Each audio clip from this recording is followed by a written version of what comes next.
Welcome to our 5 on 5. Pleased to be joined today by U.S. Senator Ron Wyden. Senator, thanks for being here. We appreciate it. Thanks for having me again. So today, President Biden is signing into law the Inflation Reduction Act. As chairman of the Senate Finance Committee, you've played a key role in writing this bill. I have specific follow-ups about your work in it, but broadly speaking, what has you most excited about this bill and what it means for Oregonians? This, for Oregon, responds to the top issue I hear at a Fred Meyer or a Dairy Queen or anywhere else. And that is, if you're going to deal with inflation, you've got to cut costs. And what we worked on in the Finance Committee was cutting health care costs, cutting prescription drug costs and health premium costs, cutting energy costs. That's what our Clean Energy for America bill was all about.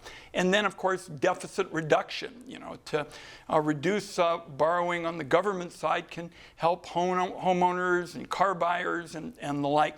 So what this was all about, and a big chunk of this bill was written by Democrats on the Senate Finance Committee. We've tried to get bipartisan support, and I think we'll have it someday, but right now the bill's been signed into law.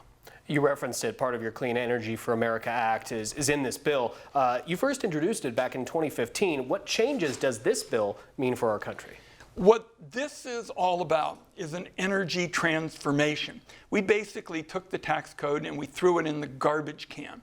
And we put in place, instead of that system of choosing winners and losers, a technology-neutral system so that it would be driven by science, it'd be market-oriented, and we coupled it with a very straightforward proposition that said the more you reduce carbon emissions, the bigger your tax savings. And I think over the years this is going to be very appealing across the political sector. It's going to help us cut emissions significantly, even by 2030, and we're just going to keep building on it.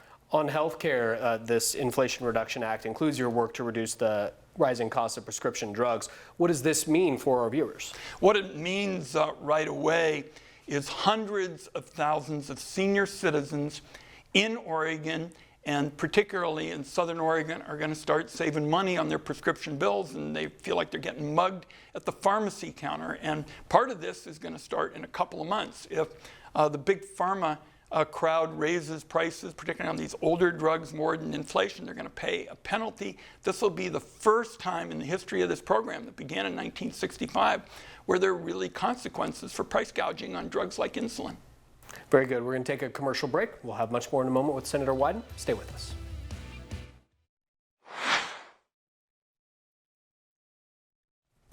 Welcome back to our 5 on 5. Again, I'm joined in studio by U.S. Senator Ron Wyden. Senator, you have sources in Washington that most of us can only dream about, and obviously this is all very on the record. But what can you tell us about the FBI raid of former President Trump's Florida home? What I would say is I've been a member of the Senate Select Committee on Intelligence, and I can tell you it was gospel that if you were someone who was cleaning an office building or a staffer or a member of a committee, if there was a classified document, the last thing you would do is take it off the premises. So this is a very serious matter, and one not to treat in a trivial way. You co-sponsored legislation that protects access to reproductive health care services like birth control, cancer screenings, and more. In the wake of the Supreme Court's decision on Roe v. Wade, what is its status?